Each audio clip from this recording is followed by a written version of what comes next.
And that's why tree stars change color before the cold times. Wow, that was a great one, Grandpa. Yes, tell us another story so we can listen to it. Yes. Oh, all right. Now, let's see. Oh, I know. Once many cold times ago, there was a young Longneck named Star Watcher.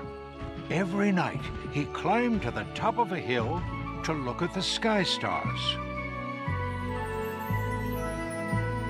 But one night, the sky stars decided to come down out of the sky.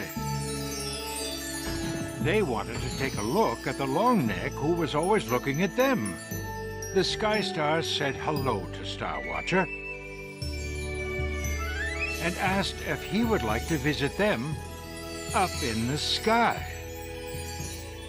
Are you sure that's how it happened? Huh?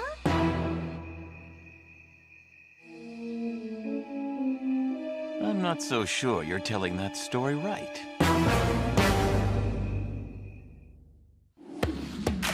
All I see is the day in front of us. All I see is the day in front of us. Burning bright with a newborn sun.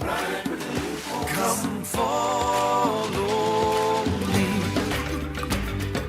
Hills to climb and valleys to roam. Oh, streams to follow all the way home. To the land before time. Before time.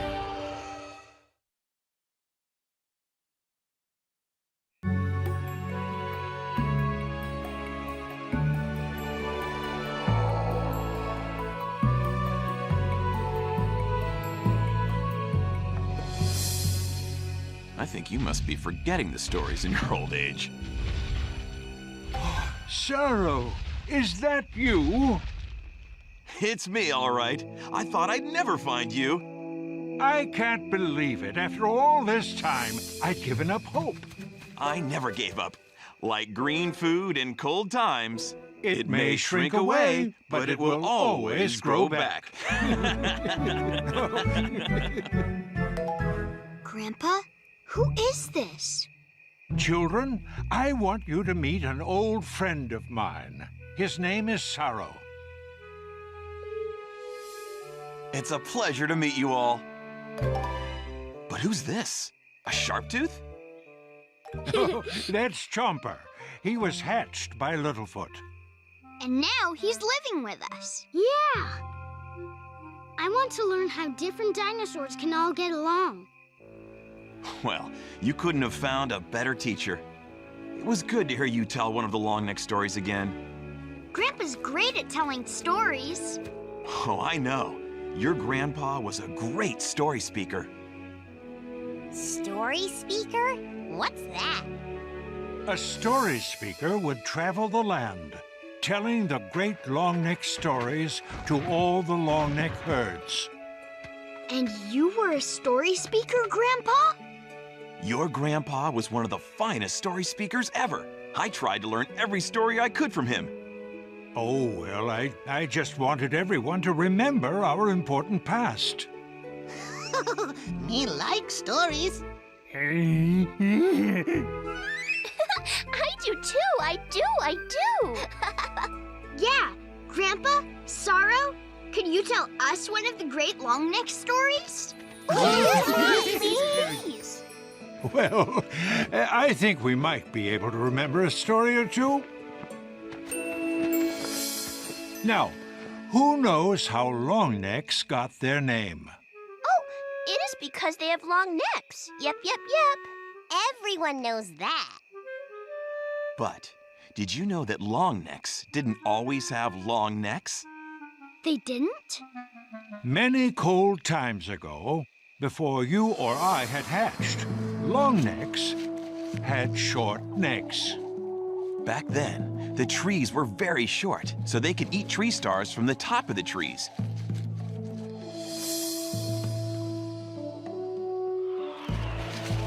The trees would sing to the bright circle every day as it crossed the sky. The bright circle liked their song so much, that it reached down and pulled the trees until they were very tall. That way, they would be closer to the sky when they sang their bright circle songs. But now, the tree stars were so high that the short-necked longnecks couldn't reach them.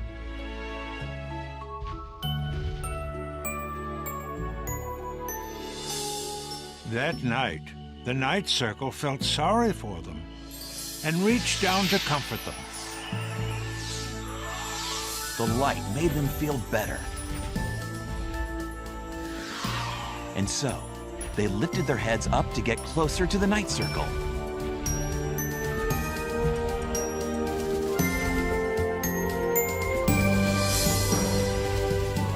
In doing so, their necks stretched enough to reach the tree stars.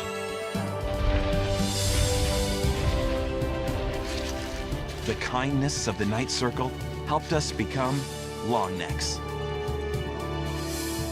And that is how longnecks got their long necks. That was a very good story. Yup, yup, yup.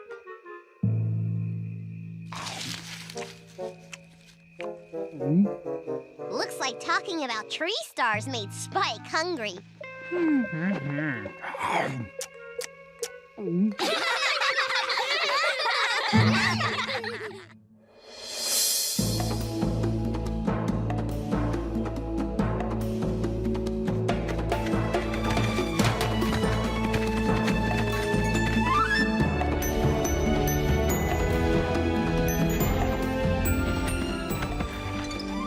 Must have been great to get to tell stories all the time. It is an honor to tell the great longneck stories. And a very important job. But some of the longnecks have begun to forget their stories. That's why you have to come back and be a story speaker again. I don't think I can. We'll travel the land, telling everyone the great longneck stories, just like we used to. It sounds like a nice idea. So, you're going to be the story speaker again, Grandpa? Of course he is. Sorrow, I'm sorry. I know how important the stories are. And I loved being a story speaker, but that was long ago. Things are different now. What do you mean, Grandpa? My place is here in the Great Valley, with you and Grandma and all the others. But you're the story speaker. The longnecks need you. I need you. I can't tell the stories on my own. Sorrow, I am very sorry. But even though my days of wandering have passed... Then you've turned your back on the longnecks and all of our traditions. Sorrow, wait! I have nothing left to say to you.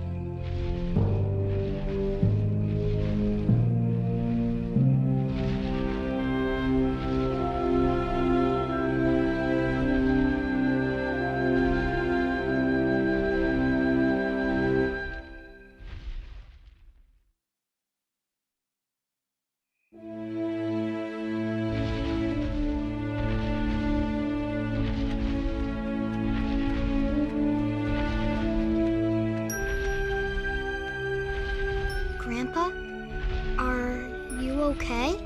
No, I feel bad for Sorrow. He's hurt and angry, and I don't want him to feel that way. I had hoped he and I would be able to tell the great stories together. But those days are long gone.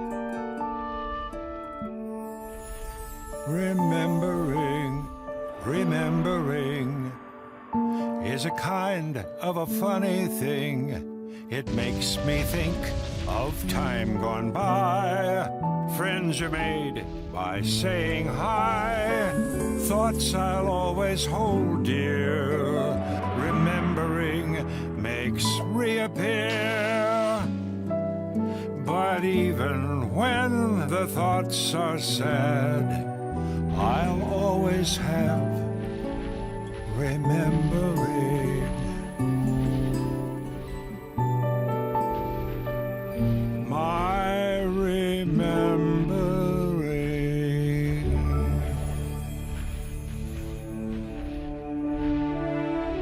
I had hoped Sorrow would someday become a story speaker.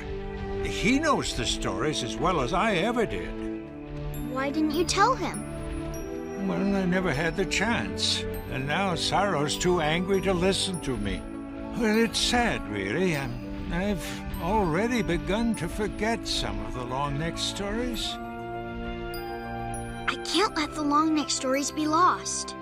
I've got to find Sorrow.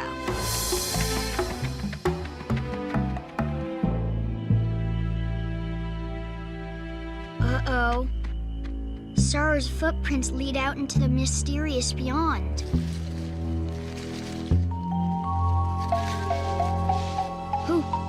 Who is it?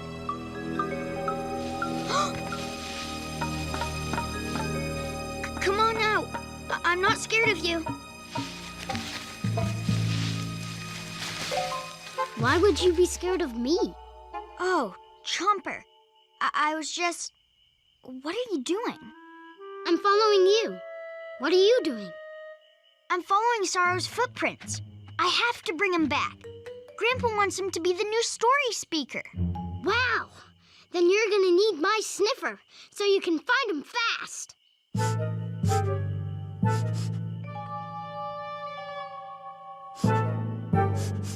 I got him! Then let's go.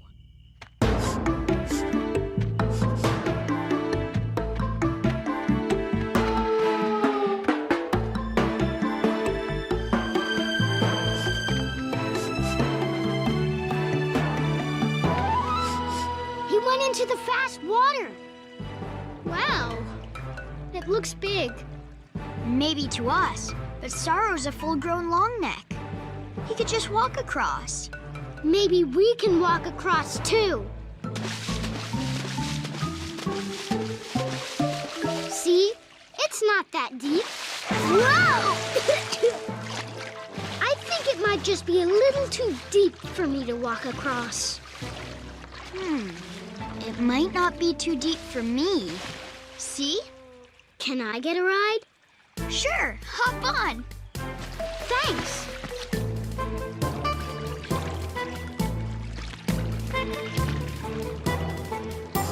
Now just keep going straight.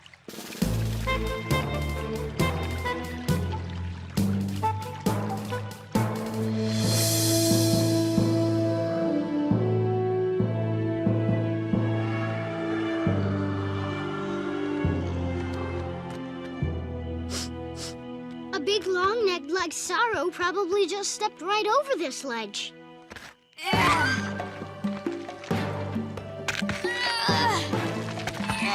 But it's too high for me. Almost! Almost! Not quite. But maybe a whole pile of rocks will help us climb over. Too bad Sarah's not here. She's really good at pushing things around. There.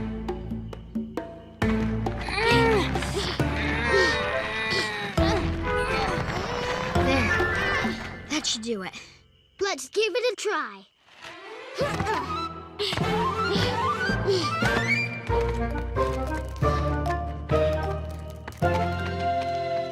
Yeah, it worked, Littlefoot. We make a pretty good team, Chomper. Yeah, we do. Now let's go try to catch up with Sorrow.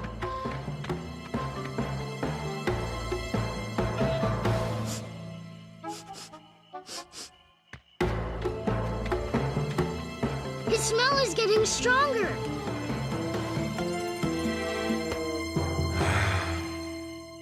Come on, Littlefoot. I'm coming. See? There he is. Littlefoot? Chomper? What are you doing following me? We came to ask you to come back to the Great Valley. You need to talk to my grandpa.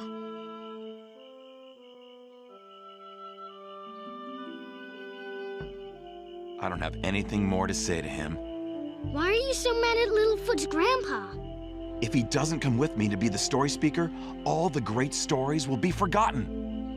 Well, why can't you be the story speaker? Well, because he's the story speaker. I can't do it by myself. I can't.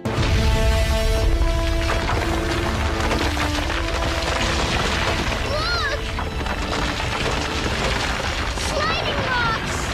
Oh no! Ah!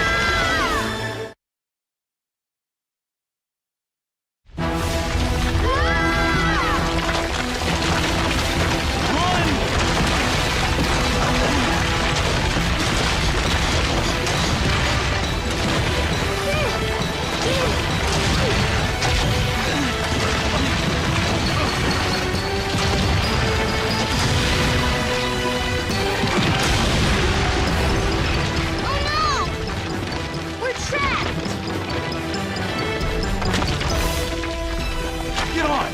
Quick! Hold on!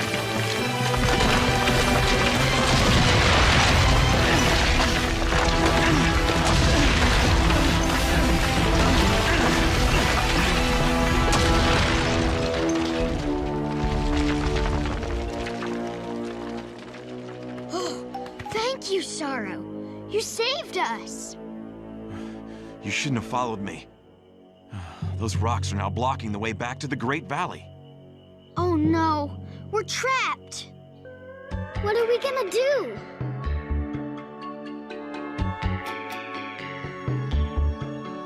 We will be okay.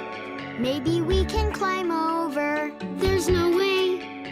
We might be stuck here forever. Chomper, just take a deep breath and calm down. I don't think I can. It's dark and it's stuffy. Close your eyes. Think of a sky filled with puffies until we can find a way out of here. But what if you can't dig out of these rocks? What will we do to survive? We'll make it home alive. You must believe we'll succeed. I hope you're right.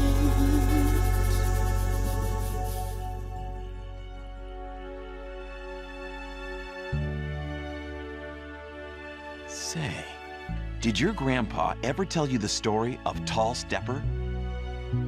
Tall Stepper? I don't think so. Tall Stepper grew up to be a great Longneck leader. But when he was young, just about your age, he learned a great lesson about being brave. Tall Stepper and his little sister were playing one day and having a great time. They were having so much fun that the wind became very jealous. The wind swirled and blew around Tall Stepper's sister and carried her into the air and up into its wind cave in a tall, tall mountain. Tall Stepper was scared to follow the wind up into its wind cave, but he knew that if he was going to save his sister, that is what he would have to do. When Tall Stepper reached the cave, the wind made a deal with him. If he could beat the wind in a race down the mountain, his sister would be released. Tall Stepper knew it would be dangerous, but he knew he had to do it to save his sister.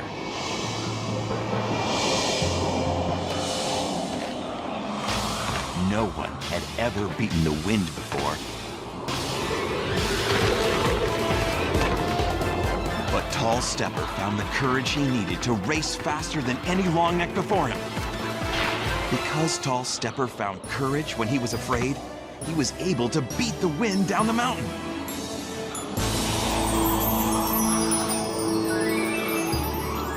The wind kept his promise and brought Tall Stepper's sister back from the cave.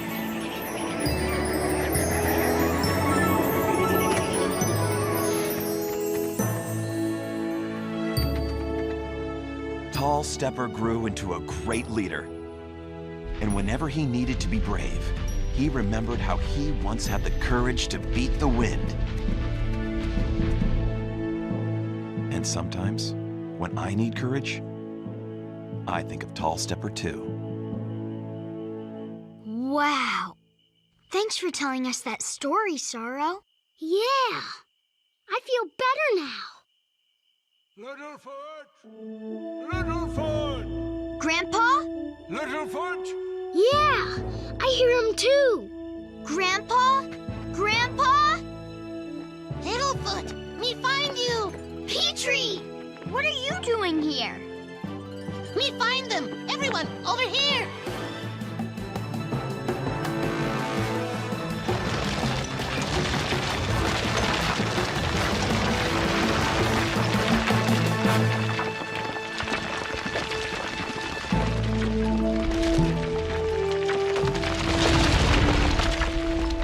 How did you guys find us? We followed your footprints to follow you up into the canyon. Then we heard the rock slide. We heard you yelling, too.